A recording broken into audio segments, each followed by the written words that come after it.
Do we have sound here?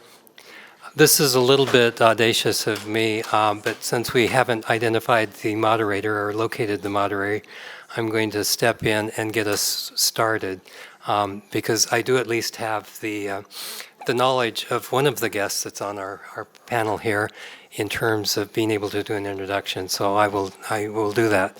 But I do apologize for the informal nature and the sudden change here.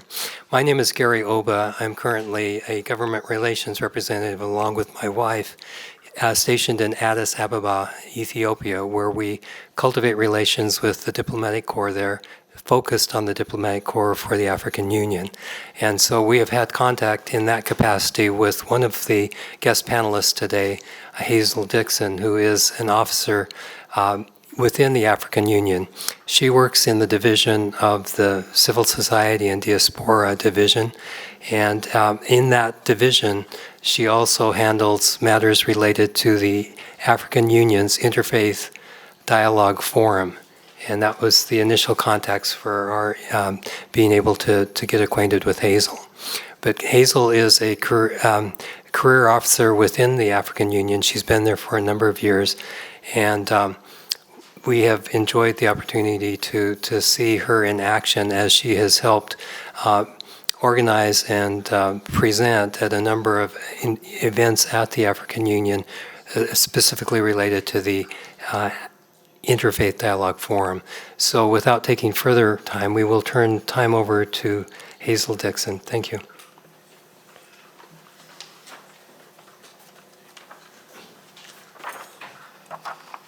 Thank you so much, Gary. First of all, I want to say a big thank you to the Obas and the Church of the Jesus of the Latter-day Saints and BYU for having me here. Distinguished guests, it is an honor to stand before you today to discuss a topic that is both timely and essential: religious freedom as a tool for peacemaking in Africa. In a continent as diverse as ours, with its ethnicities, languages, cultures, and religious beliefs, the role of religious freedom cannot be understated. It is a cornerstone for peace, understanding, and cohesion. Today, I would like to highlight insights from the African Union Citizens and Diaspora Directorate, from which I represent, two initiatives. Africa's complex religious landscape comprising Christianity, Islam, traditional belief system, and many other faiths makes religious freedom an integral part of the fabric that holds society together. Religious freedom ensures that individuals and communities are free to express, practice, and embrace their faith without fear of persecution or marginalization. However, we must be honest, while religious freedom is a basic right in practice, it has often been strained, manipulated, or disregarded, contributing to conflict, extremism, and violence in various parts of Africa. In regions where religious intolerance festers, we witness the tragic breakdown of societal trust and the escalation of violence. This is why promoting religious freedom as part of our peacemaking effort is crucial. The African Union Citizens and Diaspora Directorate has played a key role in promoting the values of dialogue, tolerance, and understanding through its various programs. CIDO, an acronym, believes that the cornerstone of peace building lies in fostering dialogue among Africa's diverse religious communities.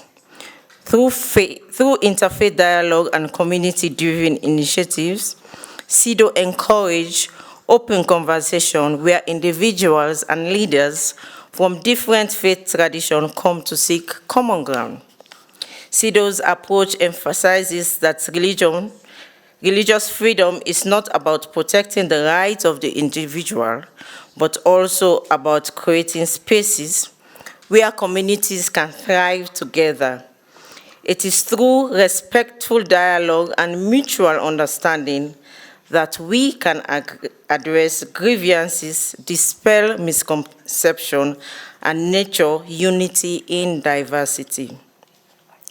The African Union Commission's Agenda 2063 includes the goal of achieving lasting peace and security on the continent, and religious freedom is integral to this by ensuring that religious voices are included in decision-making process and promoting inclusivity. CEDAW helps community build trust and resilience in the face of growing challenges. Religion as a catalyst for peace, I will highlight two initiatives that we do in our directorate. The first one is the African Union Interfaith Dialogue Forum. So the forum was developed by the directorate. The aim of the forum was to create a continent-wide, inclusive, representative body of faith-based groups to harness their efforts to support the African Union programs and activities.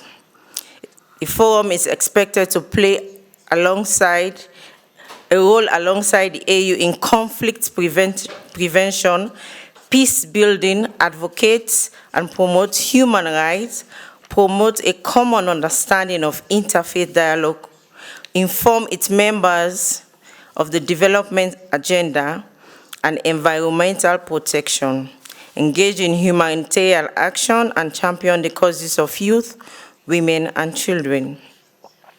The main objective of the forum is to address religious tolerance and in order to promote peace and social cohesion, particularly in the wake of the rising phenomenon of religious extremism and related conflict on the continent. With the Interfaith Dialogue Forum, we work with the Interreligious Council in all 55 member states of the continent.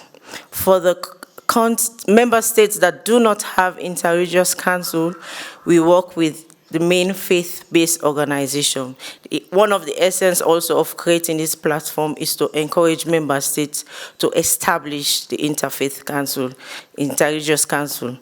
And earlier today, Zimbabwe told us that it was newly established. So at least we are making progress there because Zimbabwe did not have an Interreligious Council. The other initiative I will highlight is the IDOV initiative, where we use youth as a front, as agents of peace. One of the most promising examples of using religious freedom as a tool for peacemaking is the Interfaith Dialogue on Violent Extremism initiative. We launched in partnership with CEDAW and GIZ. IDOV is a platform that empowers young Africans to lead interfaith dialogues and peace-building initiatives. What makes IDOV unique is its focus on youth as a critical agent of change in preventing violent extremism, a phenomenon often fueled by religious intolerance and radicalization. IDOV promotes the idea that religious freedom, dialogue, and understanding are antidotes to extremism. When young people are educated to embrace diversity and respect different beliefs, they are better equipped to counter narratives that fuel division and violence. IDOV's interfaith programs comprises workshop, training session, and community projects enable young people from different faiths to share their experience, dispel the myth, and create a culture of peace. In many parts of Africa, where religious differences have been exploited by extremism groups, IDOV's approach represents a critical shift. It shifts the narrative away from deceivedness and towards unity. Youth, often the most vulnerable to manipulate by extremist ideology, are transformed into ambassadors of peace who advocate for coexistence, respect, and mutual support. As we reflect on the effort of AUCIDO's Directorate and the IDOV Initiative, as well as the African Union Interfaith Dialogue Forum, it becomes evident that religious freedom is more than a right to uphold. It is a tool for healing, reconciliation, and progress. In Africa, where conflicts have sometimes taken on religious dimension, fostering an environment where all faiths are respected is essential for long-term peace. To harness religious freedom for peacemaking, we must first foster interfaith dialogue. Platforms that bring different religious communities together must be prioritized. Government, civil society, and religious leaders should collaborate to ensure ongoing dialogue. Hence, the African Union Interfaith Dialogue Forum was established. The second one is empower youth as peacemakers. Africa's youth are our greatest asset. Initiatives like the IDOV show that when young people are equipped with the knowledge and skills to champion tolerance, they can dismantle the forces of radicalization and division. Support grassroots movements. Communities know their unique challenges and dynamics best. Grassroots movements that promote religious freedom and peace should be supported with resources, training, and visibility. And the last one is address structural inequities. It is important to remember that the root causes of conflict often go beyond religious differences. Structural issues like poverty, marginalization, and inequality must also be addressed as they compound tension between communities. At this point, it is also noteworthy to mention that at the African Union Commission, we have a whole department that is dedicated for peace in the continent, and that department is called the Department of Peace and Security. And within that department, we have the Peace and Security Council. In conclusion, Africa's future hangs on our ability to foster unity amidst our diversity. The African Union CIDO Directorate, through the African Union Interfaith Dialogue Forum and the IDOV Initiative, has shown how religious freedom can be leveraged as a powerful tool for peacemaking. But the work does not stop there. Each of us has a role to play in promoting tolerance, understanding, and freedom for all. As we move forward, let us remember that true peace is built not just on the absence of conflict, but on the presence of justice, understanding, and respect for all beliefs. In embracing religious freedom, we pave the way for more peaceful, united, resilient Africa. I thank you.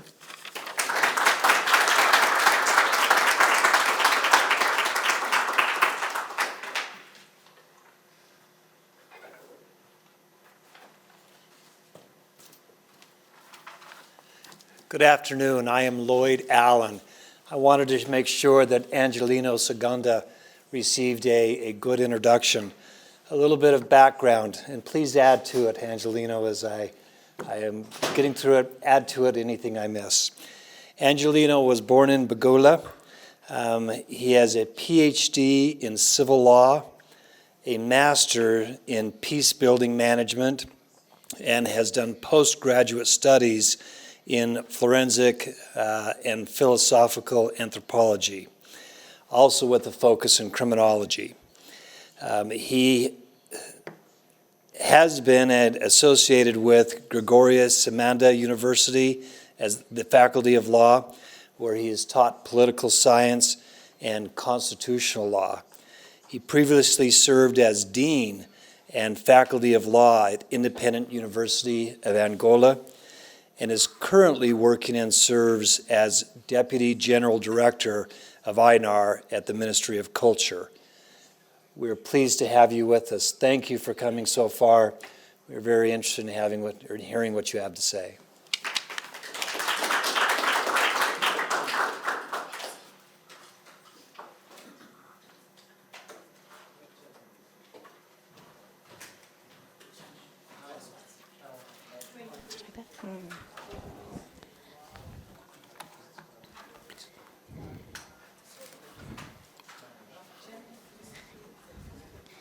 Can the French speaker hear me?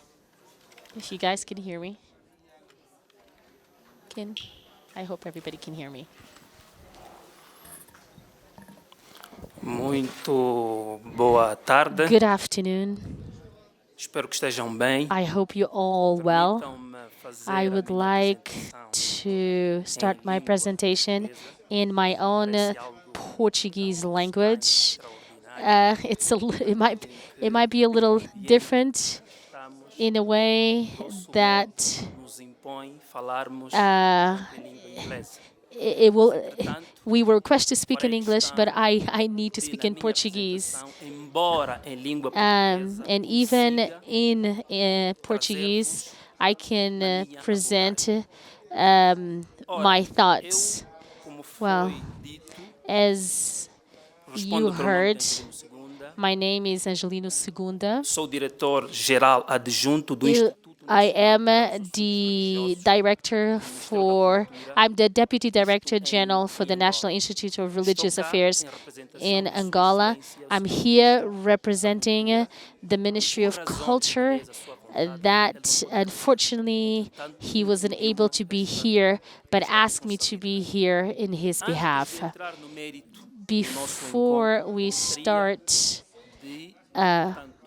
what I'm about to explain, I would like to thank the invitation, Brigham Young University and the center, E sobretudo que trata muito sobre os assuntos ligados à religião, and especially in relation to the topic of religion, and also thank him for this amazing symposium, the 31st symposium about religion and law. fomos efetivamente engajados And for this reason, we were asked to expand on this topic and how can we use freedom of religion for building of peace. So as I speak today, I will talk in general, and then specifically I will talk about Angola in this topic, because that's what was asked us to do. Assim sendo, Therefore, let me start my presentation. bem, como Well, estamos aqui no preâmbulo, to start, religious freedom in Angola as means of promoting peace must be understood from a historical perspective that involves the role o papel das confissões of religious denominations during the colonial period, the war for independence, a guerra the civil war, civil the, atual, and currently reconciliação e reconstrução. the reconciliation and national reconstruction phases. Religious freedom is a fundamental human right that promotes peace and harmony in contemporary societies. Nos Estados Unidos, In the a primeira USA, emenda da the First Constituição Amendment of the Constitution not only guarantees freedom of belief and worship, but also ensures that the state does not favor any specific religion, meaning in the United States, laico. it's, Laico não dá aqui privilégio a uma it does not give privilege to any specific religion. In the same manner, deste modo. the same thing happens in Angola. We have two articles out of the Constitution of Angola.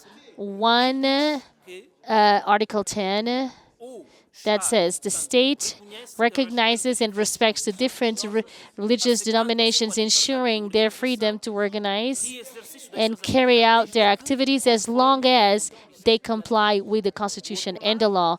On the other hand, the 41st says that guarantees freedom of conscious religious belief and worship as an inviolable right. Well, this issue of great relevance on a global stage requires an in-depth analysis that considers the historical dimension, religious conflicts, and solutions implemented over time, as well as the challenges faced by the United Nations and other regional organizations. The historical dimension of religious freedom. Historically, religious freedom has not always been a widely recognized right. From ancient times, with empires imposing their religious beliefs on conquered peoples, to modern times, religious intolerance has remained a constant source of conflict. Ladies and gentlemen, there has never been a civilization in the history of mankind that didn't believe in a divine figure. In India, freedom of religion worship was established in the Mughal Empire by Ashoka in the 3rd century BC, which was made officially in the edicts of Ashoka.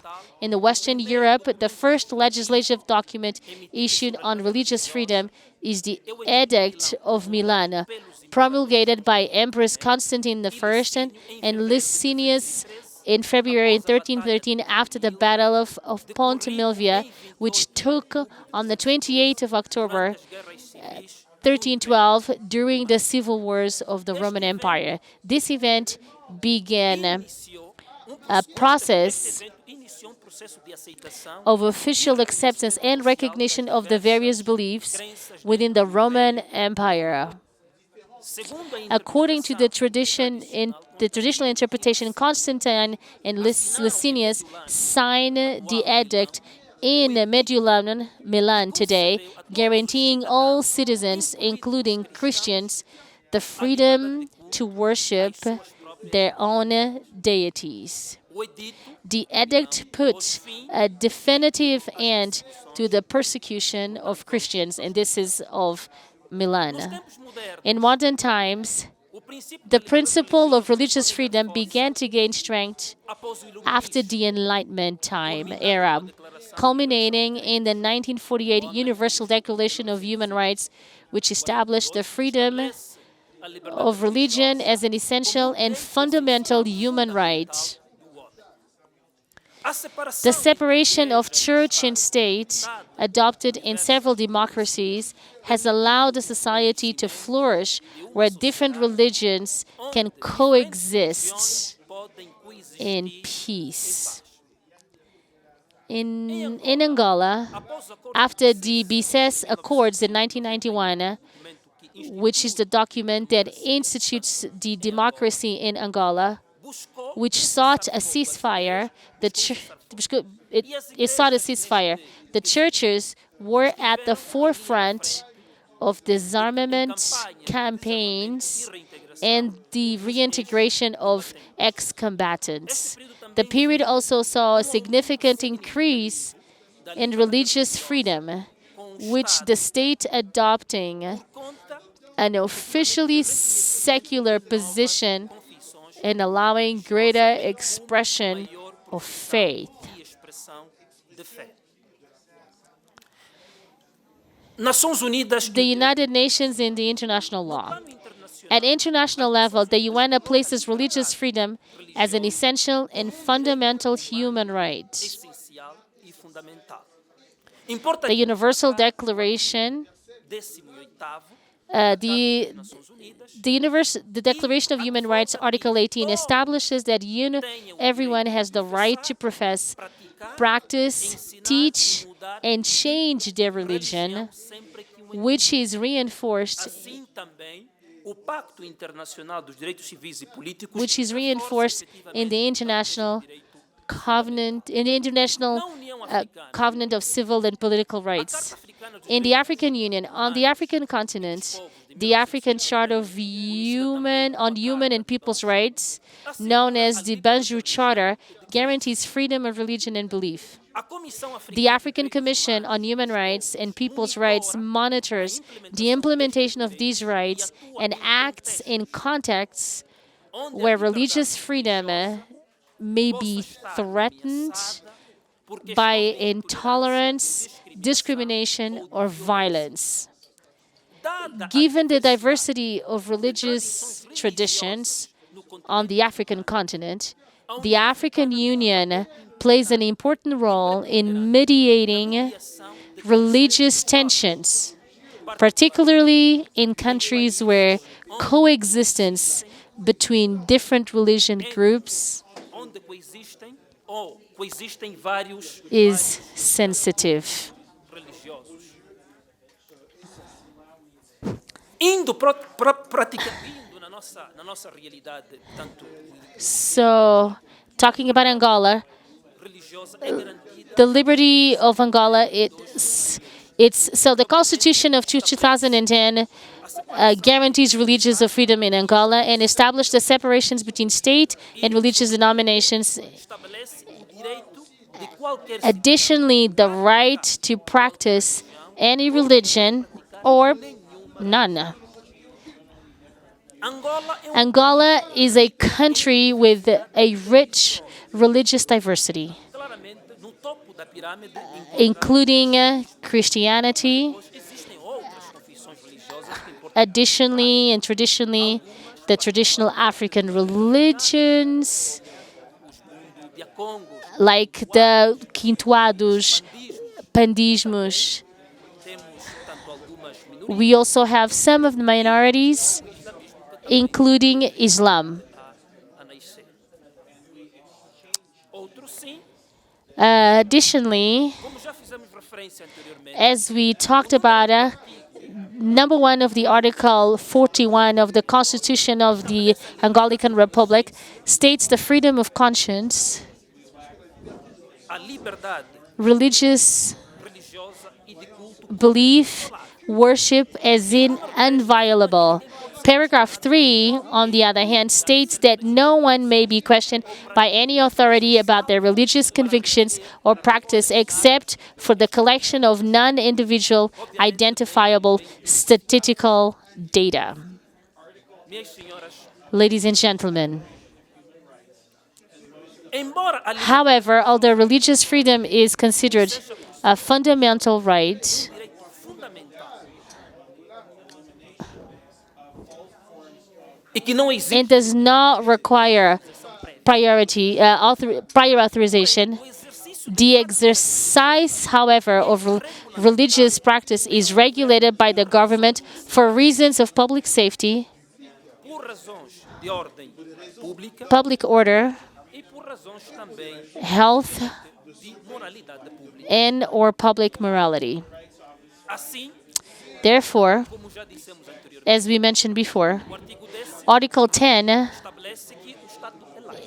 it tells us that the state is secular, with a separation between the state and churches.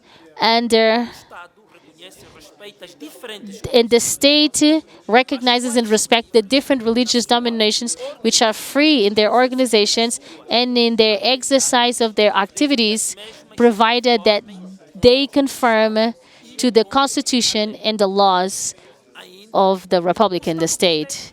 Therefore, additionally, the state protects churches lugares de culto and religious denomination as well as their places and objects of worships, provided that they do not violate the Constitution and the law. aspecto importante a fazer referência Another aspect to reference. So, how are the churches recognized as in Angola? In Angola, the process of recognizing religious denominations is set out in law in the law, as you can see on top, Law 12, 19, and 14. e é regulamentado And it's regulated by, de 28 de sorry, and it's regulated by the decree 12, 19, 14. The process of, of recognizing confessions is responsibility of the Ministry of the Ministerial Department of Culture. However, is the responsibility of the institute, of a different institute in the Ministry of the Regulamentations in the process. Therefore, the last process for recognizing new legislation took place in 2018, where 97 confissões religiosas 97 new religions had approval para efeitos de reconhecimento. for recognition. Dentre essas 97 Among these 97 religious confessions, submetidas às suas comissões instaladoras, conseguimos apurar algumas African religions. cristãs e So among the 97, we had Christians as well as various African religious denominations, bem como algumas as well as de matriz cristã, como a católica apostólica, as Presbyterian, Catholic, Protestant, as well as 2 Islamic denominations. inicialmente Initially, das 97, out of those 97, 22 22 processos a serem credenciados. Ou seja, em Angola 22 saw, so in Angola, the first thing that needs to happen is the acceptance of the accreditation. Additionally, out of those 22, 10 additionally were approved. In total, 32. neste processo, In this process, em 2022, in 2022, reconhecidas 3 confissões religiosas, 3 were recognized. In 2024, foram reconhecidas 4 confissões religiosas. Assim sendo, 8 religious denominations. Therefore, in Angola, we have over 88 religious denominations recognized nationwide, right? So in total, we have 88 officially recognized denominations. agora vamos entrar para as nossas, portanto, conclusões. So let's have some conclusions here. Religious freedom in Angola, it doesn't just guarantee the right of every citizen to practice their faith, but also promotes national reconciliation and social development. Outro sim, When different religious groups have the freedom to interact, they can make a positive contribution to social cohesion, funcionando como acting as mediators in conflicts and promoting values of peace, forgiveness, and social justice. o Instituto Nacional para os Assuntos Religiosos In Angola, the National Institute for Religious Affairs oversees the exercise of freedom by recognizing and regulating religious denominations, para garantir que a religião ensuring that the religions operate within the framework of respect for human rights and public order. o Estado The state promotes peace and stability. não podíamos efetivamente We couldn't conclude without showing some recommendations, and we have 6 recommendations. The first one is, não se escreve única obviamente, it's not just for Angola, and here the appeal is international. First, governments as organizações and NGOs They need to create platforms for the interreligious dialogue involving leaders from different communities. Number two, states must strengthen national laws and adhere to international treaties that guarantee religious freedom, such as the Universal Declaration of Human Rights and the International Covenant of Civil and Political Rights. We recommend that after conflicts involving religious issues, freedom of religion must be central to the processes of reconstruction and reconciliation. The inclusion of women and young people in interfaith dialogue and in peace-building initiatives is essential. Education on religious freedom and respect for diversity should be promoted at all levels, from schools to universities, including community environments. Governors need to create minorities from discrimination and violence. Guaranteeing religious freedom can help mitigate radicalization and extremism by providing a space where individuals and groups can express their beliefs peacefully. And lastly, organizations such as the UN, the European Council, the European Union, and so many others, the European and Africa, must continue their role as mediators in regions where religious conflicts are present through monitoring, reporting, and mediation. What this means is that peace needs to be, the peace will be lasting in areas where religious freedom is threatened. Thank you all for being here today.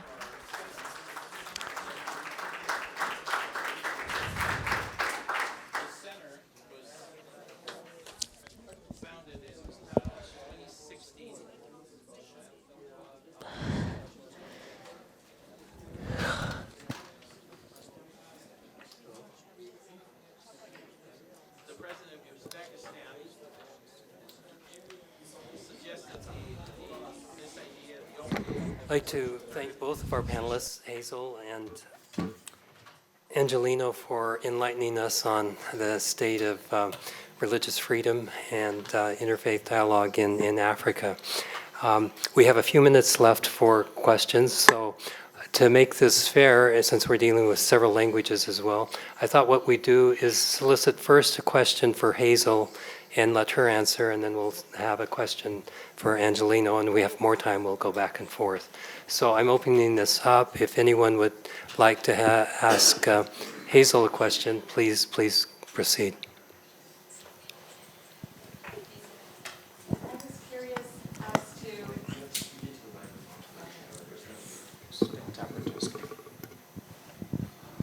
One of your suggestions was that we empower youth as peacemakers. I'm just curious as to how you've tried to do that or are planning to do that.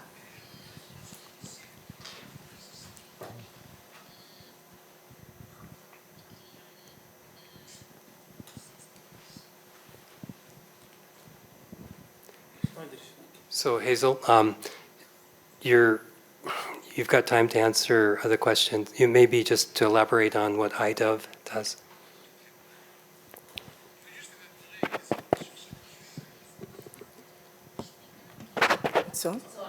Okay.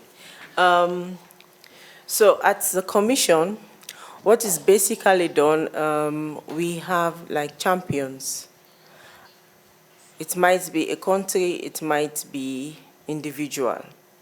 So the first thing first that we did was to have a youth envoy. So we have the African Union Youth Envoy. And it's a position that is appointed by the chairperson for a period of 2 years. So the first tenure was a youth from Tunisia, Now we have a youth from Zimbabwe. So for in the religious space, what we are doing is to have youth representative. When we say religious leaders, most of the time we don't see the youth actively involved. We always see these old men in these big bowler hats and all this big regalia, but you can't see the youth. So in trying to encourage them, we are bringing them on board and having them as an advocate. So we have youth representatives sitting in committees. So these ones are like the ambassadors. They in turn go into the community to bring their fellow youth on board. It's a slow process because the youth, I will not say they are not interested in religious activities, but they have other things on their mind which they are more focused on. So we are gradually encouraging them to take over from this, our old fathers and mothers. Even women, it's also difficult to find within this interreligious space. So we also encourage the women to join the platform through their interreligious council or the faith-based organization that they are involved with. And the commission now, basically, what it does is to have women and youth in anything that you are doing, totally represented. If you have 5 men, you should have 5 women and at least 3 youth. So we spread it across. We don't have men all sitting, even for staff. We are only employing female now because we have many males in the commission. So this is how we encourage the youth. We bring them on as not, we always say the youth is the future, the youth is the future, but we don't tend to listen to them. We speak on behalf of them. We want them to speak for themselves. So we bring them to the table and we listen to them. So we make them ambassadors, put them in committees where their voices can be heard directly from their own perspective, not us telling or speaking on their behalf. Thank you. Hazel, would you define the ages that you mean with, Hazel, would you define the ages that you're referring to when you say youth? So for the African Union, the youth gap is between 18 and 35. This is what we call the youth. Thank you. All right, thank you. If anyone has a question for Angelino, we'll proceed with that, please. Could we ask him to address the same question? One of his recommendations was to include women and youth. Okay. Okay. I'm the interpreter. I'm supposed to interpret for Mr. Angelino. And could we ask him, Mr. Segunda, to address the same question? One of his initiatives was to push the inclusion of women and youth.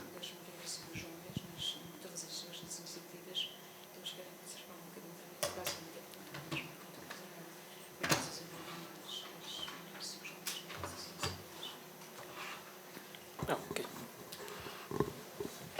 It's okay? Ok. A pergunta é de facto pertinente. It's a pertinent question. Num contexto como o nosso, o de Angola, In a context as ours in Angola, onde, grosso modo, uma boa parte where a great da majority população of the é essencialmente jovem, is essentially young, existe de facto aqui uma preocupação que tem se levado a cabo we do em worry relação, não é, às iniciativas que visam when we have efetivamente initiatives engajar os jovens nos projetos que that dizem want respeito to include young ao people, Estado youth, e, in sobretudo, every- também às confissões religiosas. in every aspect that involves the government and especially when it involves religious institutions. Claramente, o Instituto Nacional para os Assuntos Religiosos The Institute for Religious Studies que afeta ao Ministério da Cultura, o ente encarregado para o reconhecimento das confissões religiosas. That is part of the Ministry of the Culture Department. Trabalha também com algumas associações religiosas e que muitas das vezes essas associações religiosas são efetivamente conduzidas por jovens comprometidos com o desenvolvimento do país, bem como na promoção da paz e da reconciliação nacional. And they are committed to the welfare of the country and the promotion of Como fiz referência na minha apresentação, Angola viveu uma época de conflito armado que durou quase que 3 décadas. As I mentioned in my intervention, Angola was the setting for, or lived through warfare, basically, during 3 decades. E o processo de reconciliação nacional visa não somente engajar aquelas pessoas que têm uma certa responsabilidade social, sobretudo as entidades políticas e religiosas. And it focused on with this reconciliation process, it wants to involve, of course, governmental institutions and people in power. Mas sobretudo os jovens. Os jovens por quê? Porque os jovens em Angola são vistos como o futuro do amanhã. But mostly to engage the youth, since we consider the youth to be the future of tomorrow. Os jovens em Angola têm a responsabilidade de, grosso modo,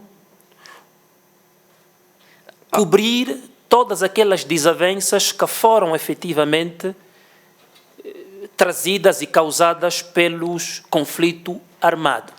We look at the youth as being a great means to cover all the conflicts or the armed conflicts that we were, so to speak, victims of. Assim, nós vemos, não é, uma grande moldura humana feita essencialmente de jovens que têm estado a dar o seu contributo para o crescimento do país. Isto quer mulheres como jovens comprometidos para a reconciliação nacional e, sobretudo, na promoção da paz.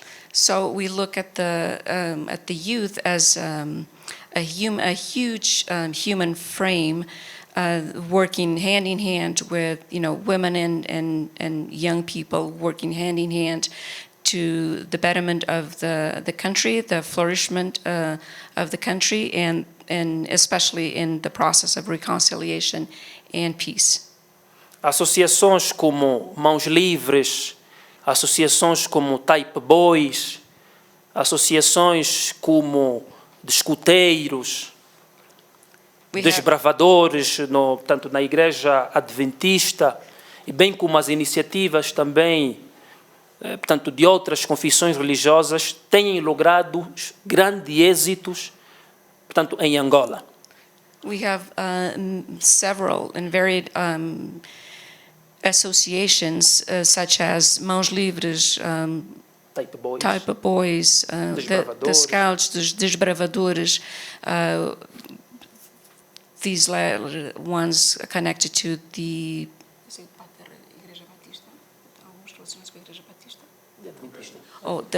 connected with the Adventist. I apologize, I'm not sure the name of the church. They're connected to a Protestant branch of the Christian church.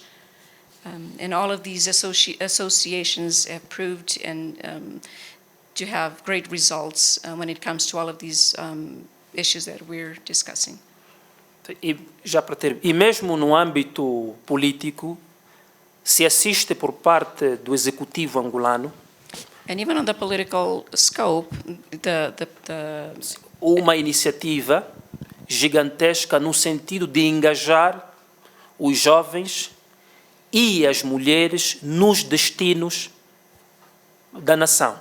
Basta pensar que o nosso parlamento angolano, portanto, há um número considerável de assentos parlamentares representados por mulheres, bem como também por jovens que vão ocupando, não é, funções políticas de destaque. We also have, politically speaking, actually on our own parliament, we have seats assigned to, or officially assigned to, women and the youth, so that they are a part of the destiny in making, the destiny of our nation. And we have different initiatives that involve both women and young people in this pursuit of reconciliation and the betterment of our nation.